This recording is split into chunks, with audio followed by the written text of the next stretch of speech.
말씀 보겠습니다. 하나님 말씀 빌립보서 2장 19절부터 30절까지 말씀입니다.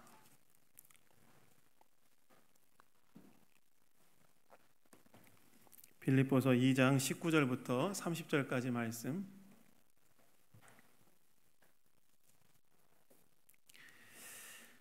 다 찾으셨으면 저와 교독하도록 하겠습니다. 내가 디모데를 속히 너희에게 보내기를 주 안에서 바람은 너희의 사정을 알므로 안위를 받으려 함이니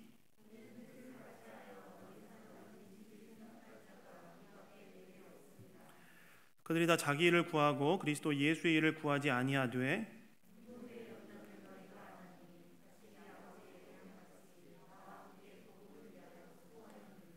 그러면 내가 내일이 어떻게 될지를 보아서 곧 이 사람을 보내기를 바라고 그러나 에바브로 디도를 너희에게 보내는 것이 필요한 줄로 생각하노니 그는 나의 형제요 함께 수고하고 함께 군사된 자요 너희 사자로 내가 쓸 것을 돕는 자라.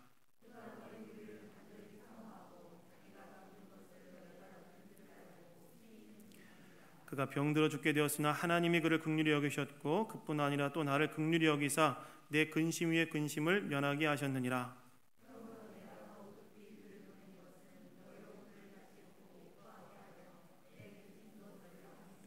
이러므로 너희가 주 안에서 모든 기쁨으로 그를 영접하고 또 이와 같은 자들을 존귀히 여기라.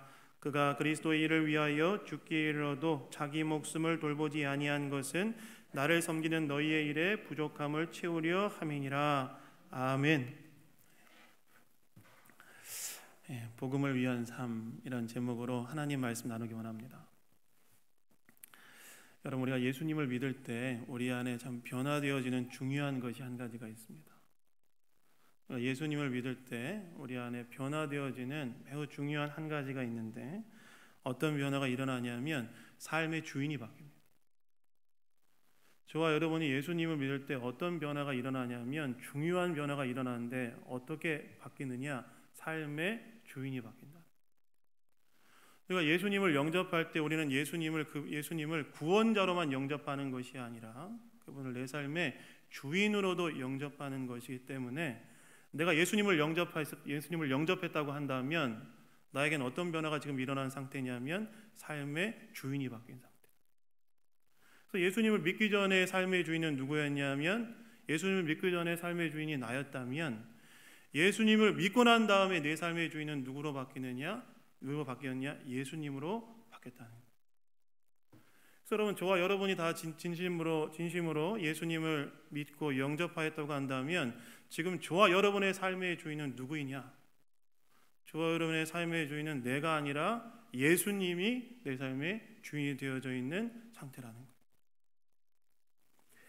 그렇다면 예수님이 우리의 주님이 되었다고 했을 때, 주인이 되었다고 했을 때, 내가 예수님을 구주로 영접함으로 말미암아 예수님이 내 삶의 주인이 되었다고 했을 때 우리는 그러면 누구를 위해 살아야 되는가? 당연히 우리의 주인이신 예수님을 위해 살아야 되겠지요. 예수님을 위해 산다는 것은 무엇이냐? 예수님을 위해 산다는 것은 바로 복음을 위해 사는 것을 이야기합니다. 왜냐하면 마태복음 10장 29절에 보시면 예수님께서 이렇게 말씀하시거든요. 나와 복음을 위하여 이렇게 살면, 이렇게 나와 있는데 예수님은 자신을 위하여 사는 것과 복음을 위하여 사는 것을 동일시시켜 놓으므로 예수님을 위해 사는 것이 뭐라고 이야기하냐면 복음을 위해 사는 것이다 라고 말하고 있다는 거예요.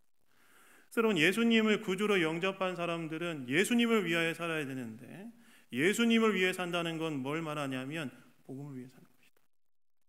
그럼 구체적으로 복음을 위해 사는 것은 무엇을 말하는가? 오늘 본문을 보시면 복음을 위해 살았던 사람들이 이렇게 딱 등장합니다. 복음을 위해 살았던 사람 누가 나오냐면 바울과 디모데와 에바브로 디도입니다. 그래서 오늘 말씀을 통해서 이 세 사람의 모습을 통해서 복음을 위해 사는 삶이란 무엇인지 이 주일 아침에 한번 생각해 보기를 원합니다. 첫 번째로 복음을 위해 사는 삶이란 무엇이냐? 교회를 사랑하는 삶. 여러분, 오늘 본문 19절을 보시면 바울이 빌립보 교회에 왜 디모데를 보내려고 하는지에 대해 이야기하는데 왜 보내려 한다고 이야기합니까? 19절 이렇게 나와 있지요. 우리 한번 19절 다 같이 한번 읽어볼까요? 읽겠습니다. 시작. 내가 디모데를 속히 너희에게 보내기를 주 안에서 바람은 너희 사정을 알므로 안위를 받으려 함이니라. 내가 디모데를 속히 너희에게 빌립보 교회에게 보내려고 하는 이유에 대해서 바울이 뭐라고 이야기하고 있냐면 너희 사정을 알므로 내가 안위를 얻고자 하게 하기입니다. 디모데를 이렇게 보내려고 하는 빌립보 교회에 이제 속히 빨리 이제 보내려고 바울이 계획을 하고 있었는데 바울이 디모데를 빌립보 교회에 속히 보내려고 했었던 이유는 뭐냐면 너희 빌립보 교회의 사정을 알므로 내가 안위를 얻기 위해서 그런 거라는 거예요. 여러분 여기에서 안위를 받다라는 말은 어떤 말이냐면 격려를 받다, 위로를 받다, 용기를 얻다 이런 뜻입니다. 그러니까 바울이 지금 디모데를 보냄으로 빌립보 교회의 사정을 알게 되어 내가 격려를 받고 위로를 받고 용기를 얻기를 원한다. 이런 이야기를 지금 사도 바울이 이야기하고 있다는 거예요. 여러분 이 말이 무슨 말인지를 이해하기 위해서는 당시 이 빌립보서의 배경에 대한 이해가 필요한데요. 여러분 사도 바울이 로마에서 복음을 전하다가 로마 친위대 감옥에 갇히게 되지 않습니까? 로마 친위대 감옥에 갇히게 되었는데 이 이야기를 빌립보 교회 성도들이 듣게 되어져요. 그래서 빌립보 교회 성도들이 어떻게 하냐면 후원금을 걷어서 당시 빌립보 교회 사역자였던 에바브로디도 편에 그 후원금을 보냅니다. 바울이 후원금을 받고 난 다음에 어떤 마음이 들었냐면 일단 빌립보 교인들에 대한 감사한 마음도 들었지만 또 어떤 마음이 들었냐면 빌립보 교회에 대한 근심이 생긴 거예요. 어떤 근심이 생겼냐면 자신에 대해 근심하고 있는 빌립보 교회가 근심이 되는 거예요. 제 말 이해되세요? 자신의 지금 불투명한 미래, 이 로마 친위대에서 어떻게 될지 모르는 자신의 운명에 대해 근심하고 있는 빌립보 교회의 그 근심이 자기가 너무 근심이 되는 거예요. 그리고 또 어떤 게 근심이 되냐면 당시 빌립보 교회 사역자였던 에바브로디도가 자기 때문에 로마로 오지 않았습니까? 그럼 교회의 리더십의 공백이 생겼을 텐데 이것을 빌립보 교회가 어떻게 채우고 있는지에 대한 근심이 생겼어요. 즉 바울은 자신으로 인해 발생한 지금 자신이 로마의 감옥에 갇힘으로 인해 발생한 이 빌립보 교회의 근심 때문에 자신이 또 근심하고 있었다는 거예요. 괜히 나 때문에 교회가 근심이 되어지는 상태로 인해 자기가 근심이 되었다는 거예요. 그래서 어떻게 하느냐, 이 바울이 이 빌립보 교회의 근심을 풀어주기 위해서 누구를 보내기로 하냐면 오늘 19절에 나와 있죠. 누구를 보내기로 하냐면 자신에게 가장 지금 필요하고 유용했던 디모데를 보내기로 결정했다는 거예요. 그래서 그들에게 근심하지 말라고 이야기하고 그리고 자신으로 인해서 발생한 이 빌립보 교회의 근심을 풀어주면서 그들의 근심이 풀리면 내가 어떻게 될 거라고 이야기하냐면 너희들의 근심이 풀리면 내가 격려도 받고 위로도 받고 용기를 얻게 될 것이다. 이렇게 지금 19절에서 사도 바울이 말하고 있다는 거예요. 이건 여러분 무슨 말이냐? 쉽게 말하면 이런 거예요. 쉽게 말하면 이게 어떤 말이냐면 현재 바울의 마음이 빌립보 교회의 상황에 매우 긴밀하게 연결되어져 있다.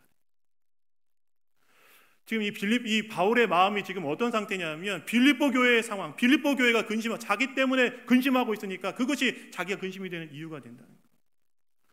바울의 마음이 지금 빌립보 교회와 굉장히 긴밀하게 연결되어 있다는 거예요. 빌립보 교회의 근심이 바울의 근심이 되어서 바울은 그 근심을 풀어주기 위해서 디모데를 보내고 그로 인해 근심의 문제가 해결되어지면 이 빌립보 교회가 기쁨을 얻게 되어지고 그러면 자신도 기뻐지게 될 것이다. 다시 말해서 바울의 마음과 빌립보 교회의 상황이 매우 긴밀하게 연결되어져 있다는 거예요.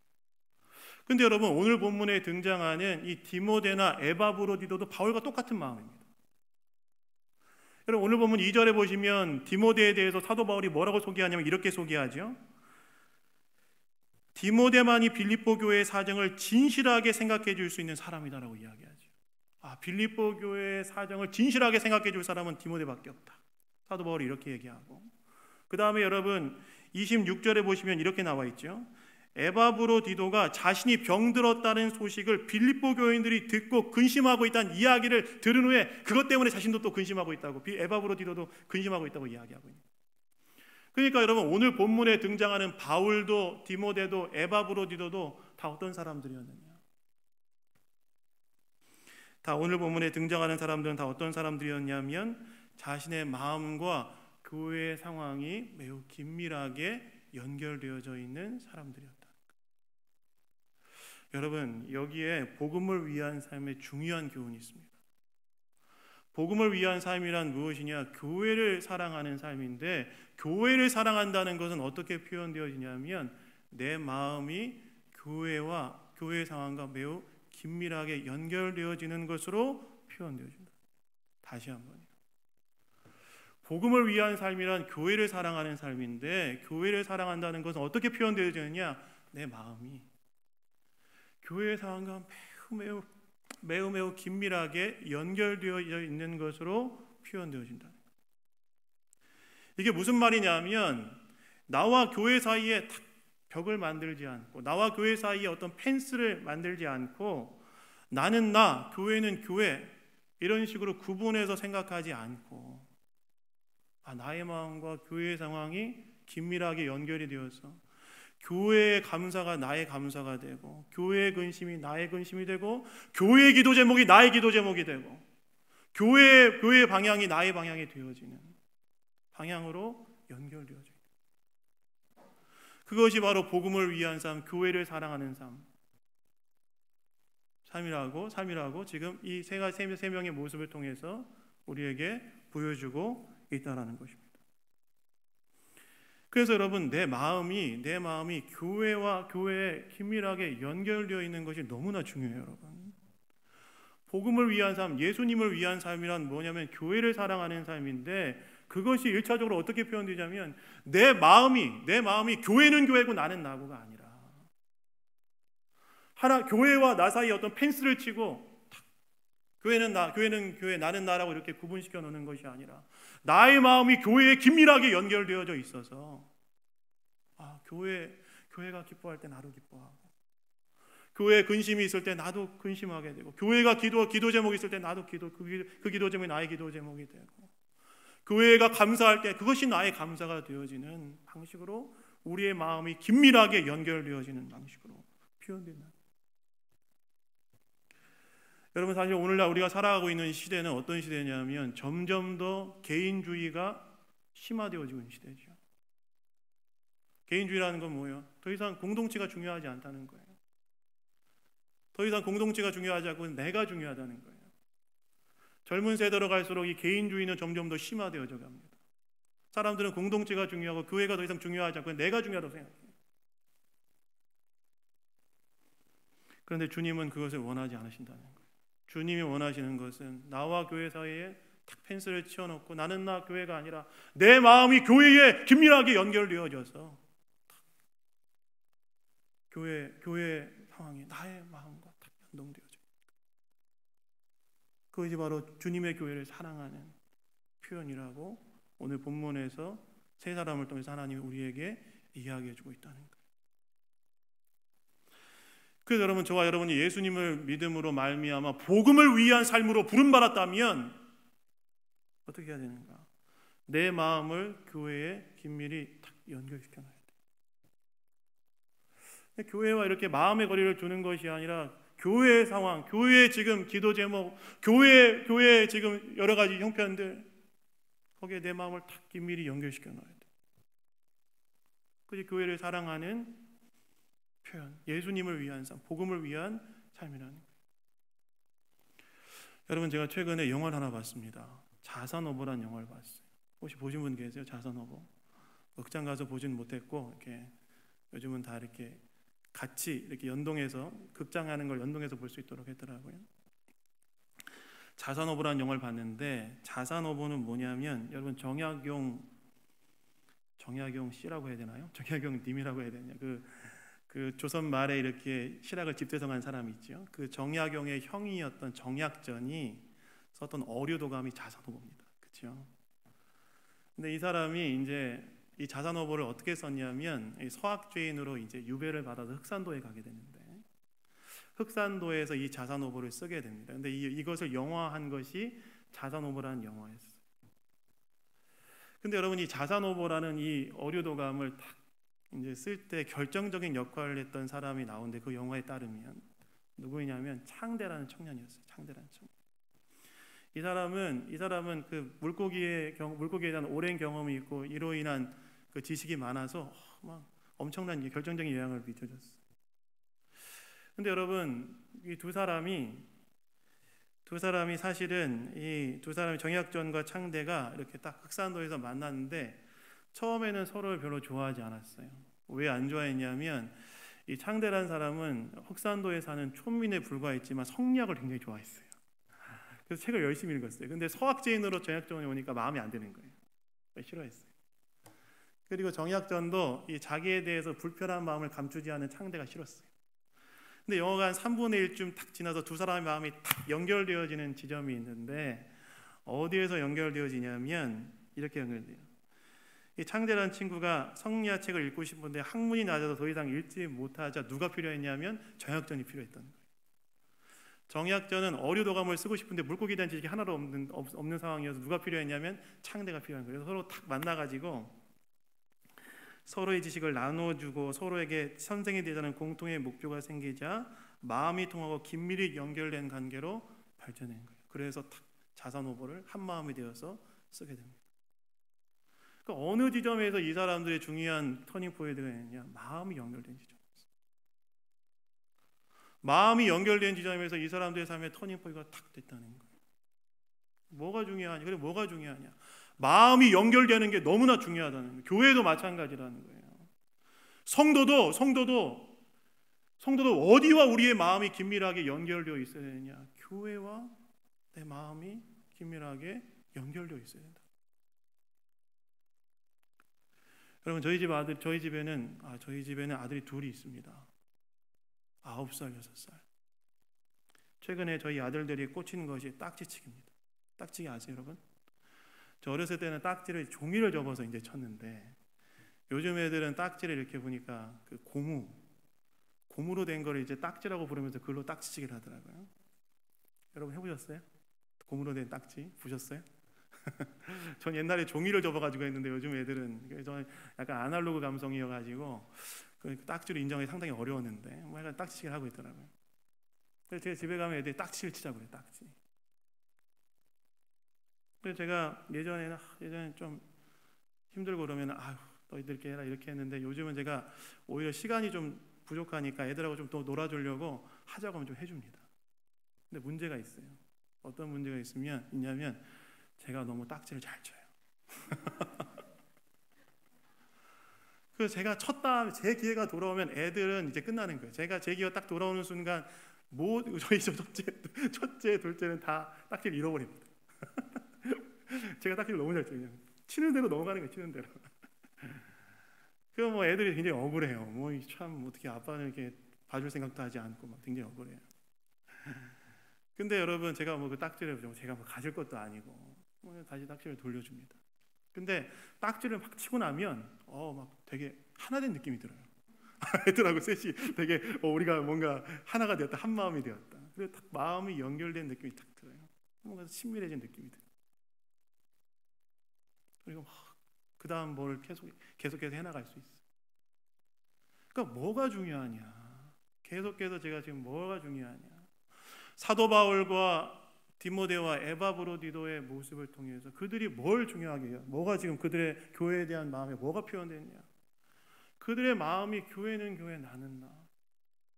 그 사이에 어떤 펜스를 쳐놓는 것이 아니라 교회의 상황에 나의 마음이 연동되어지고 연결되어져서 연결되어져 있는 그 상태. 다시 말해서 복음을 위한 삶이란 교회를 사랑하는 삶인데 그것이 어떻게 표현되어지느냐? 교회의 마음이 연결되어져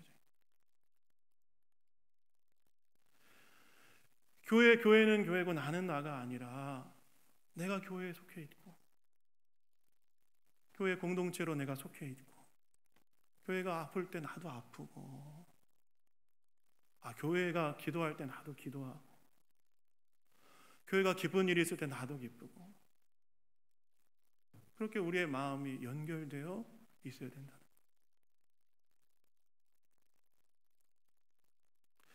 제가 이번 주에 속상한 일이 몇 가지가 있었어요. 저희 교회 성도님 한 분이 수술을 하셨는데 잘 안 돼서 또다시 하게 됐다는 얘기. 제가 그 얘기를 듣는데 너무 마음이 상하더라고요. 그래서 제가 전화해서 괜찮으세요? 괜찮으시다고 하시는데 제가 마음이 너무 속상한 거예요. 한 번 하면 끝날 수술을 왜 2번 해야 되나? 너무 막 속이 뒤집어지는 거예요. 왜 고생하셔야 되나? 그래서 제가 또 하나 속상했던 일은 뭐였냐면, 어떤 성도님이 저한테 기도 제목을 부탁해서 이제 같이 기도를 했는데 그 기도가 응답되지 않았어요. 근데 제가 너무 마음이 상하는 거예요. 왜 안 들어주시나 하나님께서. 너무너무 마음이 상하고 내가 뭐 잘못한 게 아닌가 이런 마음 들고. 근데 여러분, 제가 이 말씀을 준비하면서 그건 내가 부족하지만 교회 목사가 되어가는 건 생각이 들었어요. 왜냐하면 성도들의 마음과 내 마음이 딱 연결되어져 가는 것 같은 느낌을 하기 때문에. 그래서 여러분의 마음을 교회와 연결시키시 바랍니다. 여러분의 마음을 교회와 연결시키세요. 여러분, 양문교회는 여러분에게 어떤 교회입니까? 여러분의 인생에서 지나가는 하나의 교회에 불과합니까? 아니잖아요. 하나님께서 여러분 각자에게 허락하신 여러분의 교회 아닙니까? 안 그렇습니까? 우연히 신성동에 이사 왔더니 마침 양문교회가 있어서 들어온 것처럼 보이지만, 제가 지난번에 한번 설교했지만 그 이면에는 누구의 역사와 섭리가 존재했냐면 하나님의 주권적인 섭리가 그 이면의 역사에 다 교회에 와서 함께 신앙생활을 하게 된 거 아니겠습니까? 그래서 여러분, 예수님을 주님으로 영접한 우리가 복음을 위한 삶을 살아야 되는데 그 삶이 무엇이냐? 바로 교회를 사랑하는 삶. 그리고 그것이 어떻게 표현되냐면 교회에 내 마음을 연결시키는 거예요. 딱 접속시키는 거예요. 그래서 여러분, 나와 교회 사이에 나는 나 교회라는 의식이 있다면 내려놓으시고 교회에 더 깊이 마음을 여시고 나아오시는 저와 여러분 되기를 예수님 이름으로 축원합니다. 아멘. 네. 두 번째, 복음을 위한 삶은 그리스도 예수의 일을 추구하는 삶이라. 여러분, 오늘 본문 20절과 21절을 보시면 바울이 이제 왜 디모데라는 사람을 보내는지에 대해 이야기해요. 19절은 바울이 자신이 왜 보내려고 하는지, 디모데를 왜 보내려고, 자신의 목적 때문에 이야기하고 있다면 20절과 21절은 왜 디모데라는 사람을 빌립보 교회에 보내려고 하는지에 대해서 이야기합니다. 왜 디모데를 보낸다고 합니까? 20절, 21절 우리 한번 다 같이 한번 읽어볼까요? 20절, 21절 한번 읽겠습니다. 시작. 이는 뜻을 같이하여 너희 사정을 진실히 생각할 자가 이밖에 내게 없음이라. 그들이 다 자기 일을 구하고 그리스도 예수 일을 구하지 아니하되. 사도 바울이 왜 디모데를 보낸다고 이야기하냐면 뜻을 같이하여 바울과 같은 마음 정도로 빌립보 교회의 사정을 진심으로 염려하고 걱정하는 사람이 현재 자신에게 디모데밖에 없다는 거예요. 여러분, 이 말의 의미를 잘 이해하기 위해서는 우리 앞에 있었던 내용처럼 이 빌립보서에 대한 배경이 이해가 되어야 되는데, 제가 잠깐 말씀드리겠습니다. 여러분, 바울이 지금 빌립보 교회의 사정을 알기 위해서 사람을 보내려는 거 아니겠습니까? 근데 여러분, 현재 바울이 있었던 곳은 어디였냐면 로마였어요. 그리고 여러분, 그리고 어디로 가야 되냐면 빌립보였는데, 이 로마에서 빌립보까지의 거리는 어느 정도였냐면 약 1800km 정도였어요. 여러분, 당시에 비행기가 있는 것도 아니고 순전히 도보로 1800km를 가야 되는데 얼마나 걸렸는가? 여러분 제가 인터넷에 검색해봤어요. 1800km 도보로 얼마나 걸리나. 놀랍게도 여러분 답이 나오더라고요. 제가 그런 것도 답이 나온 줄 몰랐는데. 왜냐하면 우리나라에서 저 경남에서 서울까지 이렇게 삥삥삥 돌아서 1800km를 걸어서 간 사람이 있더라고요. 그 사람이 얼마나 걸려면 석 달 10일 걸렸다고 나와있더라고요.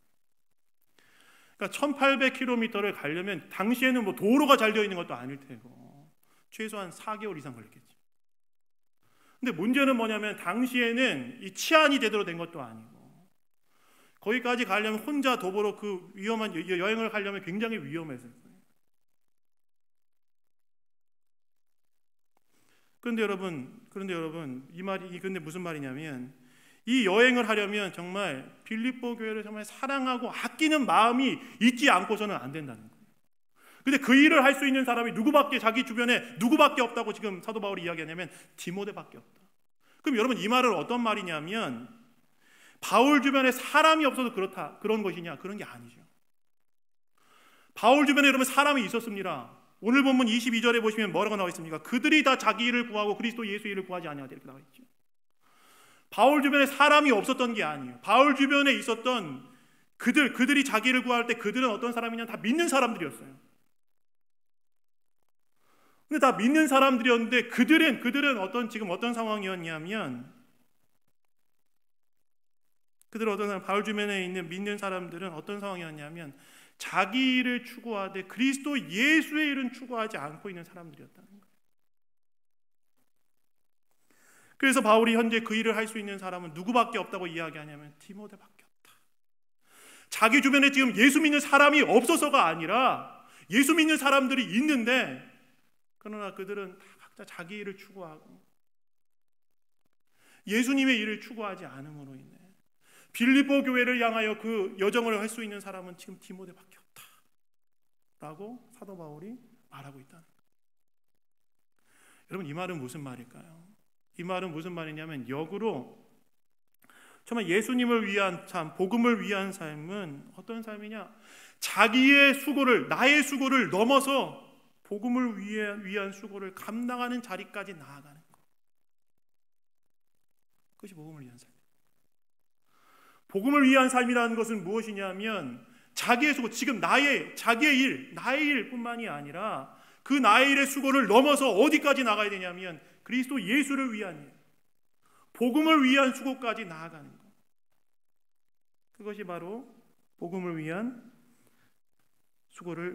위한 삶이라는 이야기라는 거예요. 즉 복음의 수고의 가치를 알고 그 일에 헌신하는 삶을 말한다는 겁니다. 그럼 여러분 복음을 위한 수고는 뭐냐? 하나님 나라를 위해서 하는 거죠. 여러분 예수님께서 이 땅 가운데 오셔서 공생애를 딱 시작하시면서 했던 첫 번째 말씀이 뭐예요? 때가 찼고 하나님 나라 가까이 있으니 회개하고 복음을 믿으라. 예수님이 이 땅에 딱 오시면서 공생애를 시작하셨던 말씀은 뭐냐면 예수님과 더불어 하나님이 통치하는 세상이 이 땅 가운데 임하였다는 얘기였어요. 죄와 사망의 권세 아래 놓여져 있는 이 땅에 새로운 질서가 도래했는데 그게 뭐냐면 예수님을 통하여 하나님이 통치하시는 새로운 나라가 시작됐다는 거예요. 그 나라에 들어갈 수 있는 방법은 무엇이냐면 회개하고 복음을 믿는 것이라는 거였다는 거예요. 그래서 저와 여러분 지금 예수를 믿음으로 지금 하나님이 통치하시는 하나님 나라에 들어가는 거 아니겠습니까? 하나님 나라는 죽어서만 가는 곳이 아니라 오늘 이 땅에서 우리가 경험하고 누리며 살아가는 실제가 아니겠습니까? 그런데 그렇게 예수님 믿고 난 다음에 우리가 예수님은 복음을 위한 삶을 살라고 이야기하는 것인데 복음을 위한 삶이란 무엇이냐? 바로 이 하나님 나라를 전하는 거죠. 하나님 나라를 증인하는. 자기의 수고를 넘어, 그래서 오늘 나의 수고를 넘어 이 복음을 위한 수고를 감당하는 것. 그 자리까지 나아가는 것이 예수님을 위한 삶, 복음을 위한 삶이라고 오늘 본문이 우리에게 이야기하고 있다는 거예요. 물론 여러분 우리가 하는 일이 다 주의 일입니다. 집에서 애 키우고 살림하는 것 그것도 주의 일입니다. 직장에서 직장생활 하는 것 다 주의 일입니다. 사업장에서 사업하는 것도 주의 일입니다. 그러나 여러분 여기에서 말하는 그리스도 예수의 일이란 어떤 일을 말하느냐? 자기의 수고를 넘어서 복음을 위해 예수님을 전하고 하나님 나라에 증언하는 일에 그 자리까지 나아가는 것. 그것이 복음을 위한 수고라는 거예요. 여러분, 제가 이 빌립보서를 이제 설교를 준비하고 묵상하면서 이 바울이라는 사람을 진짜 많이 묵상해 보게 돼요. 여러분, 바울은 이 빌립보서를 쓸 때 어디 있었냐면 감옥에 있었잖아요, 그렇죠? 그리고 바울은 감옥에 있었을 뿐만이 아니라 자신의 죽음에 대해서 진지하게 생각할 만큼 감옥 생활이 그에게 위협적인 상황이었어요. 근데 바울이 빌립보서를 쭉 읽다 보면 우리가 뭘 보게 되냐면 바울이 감옥에 갇혀 있는 것이 무색할 만큼 그건 뭘 생각하고 있어요? 복음 전파의 진전에 대해서 생각하고 교회의 하나됨에 생각하고 거기서 끝나는 것이 아니라 지난주에 우리가 봤던 본문에 보면 예수님이 재림하시는 역사의 종말까지 그건 계속 보고 있었어요. 그리고 감옥에 갇혀 있었지만 바울은 감옥에 갇혀 있었지만 그는 뭘 계속 보고 있었냐면 이 역사 속에서 복음 전파의 진전에 대해서 바라보고 있었고 교회의 하나님에 대해서 바라보고 있었고 역사의 종말에 예수님이 재림하시는 그날에 대해서 받을 칭찬에 대해서 계속해서 생각하고 있었던 사람입니다. 즉 바울은 계속해서 영원을 바라보고 있었다는 거예요. 바울은 감옥에 갇혀 있는 상황이었지만 그는 거기에서 머무는 것이 아니라 끊임없이 영원을 바라보고 하나님의 일을 바라보고 하나님의 나라가 어떻게 되는 거예요. 그 일에 대한 눈을 돌리고 기도하고 행동하고 있었다는 거예요. 여러분 생각해 보십시오. 그의 인생이 얼마나 부유한 인생이었습니까? 우리도 그래야 된다는 거예요, 여러분. 우리가 집에서 애 보고 살림하고 직장에서 정말 치열하게 살아가고 사업장에서 직원들 월급 주는 문제로 우리가 치열하게 고민하지만 그러나 거기에서 그치는 것이 아니라 성도로서 우리의 마음의 시선은 하나님 나라에 대해 생각하고 복음 전파의 진정과 교회의 하나님과 역사의 종말, 예수님의 재림에 대해서 끊임없이 바라보고 있어야 된다는 겁니다. 나를 넘어서야 된다는 거예요. 지금의 나의 나를 넘어서 그리스도 예수의 일, 하나님의 일을 바라봐야 된다는 거예요. 그 자리까지 나아가야 된다는 거예요. 나를 넘어서기를 주님은 내가 지금 처해 있는 요 형편을 넘어서기를 주님은 원하신다는 거예요. 그래서 여러분 예수님이 우리에게 뭐라고 말씀하셨습니까? 너희는 먼저 그의 나라와 그의 일을 구하라. 여러분 여기에서 먼저는 뭐예요? 둘째가 없는 먼저. 너희가 정말 지극히 구해야 될 것들이 한 가지가 딱 있는데 그게 뭐냐면 하나님의 나라다. 하나님의 나라, 하나님의 통치가 이 땅 가운데 임하게 하는 것이다.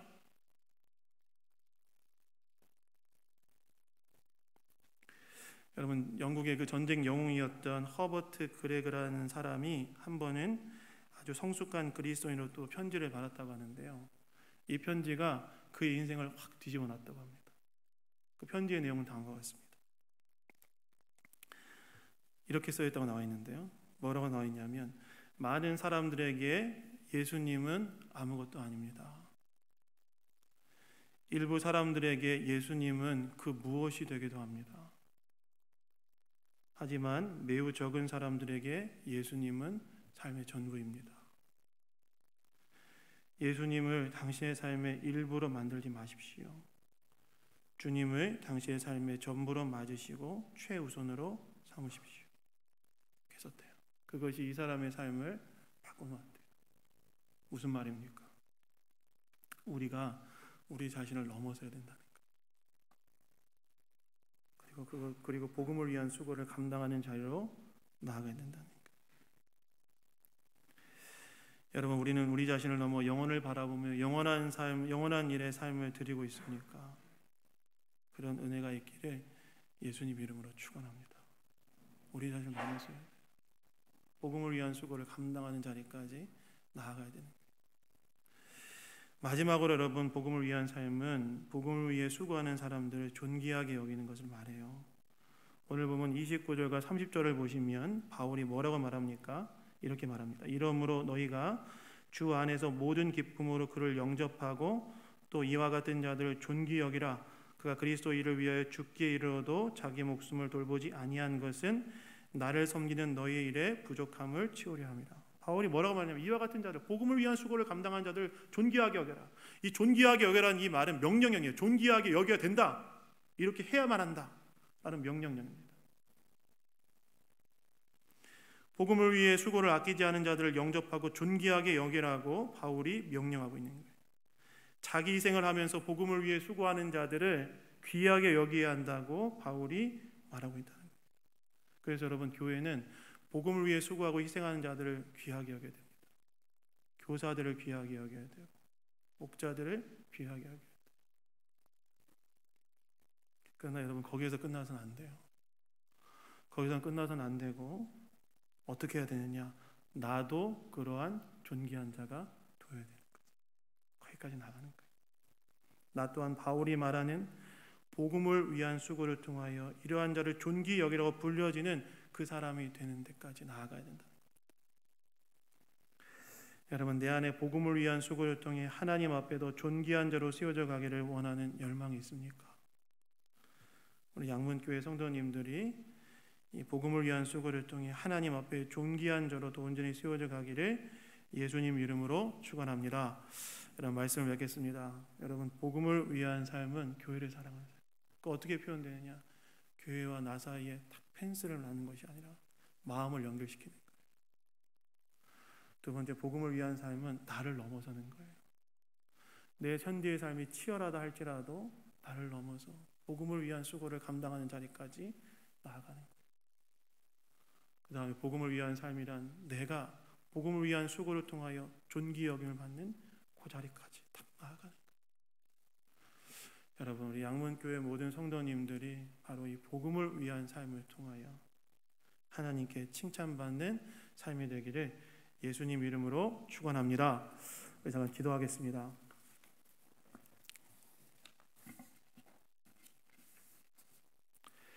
하나님 아버지, 감사합니다. 이 아침에 하나님 앞에 나와 예배드리고 주의 말씀 앞에 서게 하시니 감사합니다.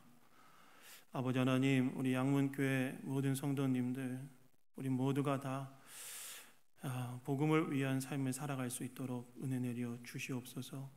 우리의 마음을 교회와 긴밀히 연결시키고 나의 일을 넘어서 그리스도 예수의 일을 감당하는 자리까지 나아갈 수 있도록 도우시며, 또 하나님, 복음을 위한 수고를 감당하는 자들을 존귀하게 여기라고 말했던 바울의 이야기를 따라 나도 그 존귀한 자리까지 나아갈 수 있도록 하나님 역사해 주시고 주장하여 주시옵소서.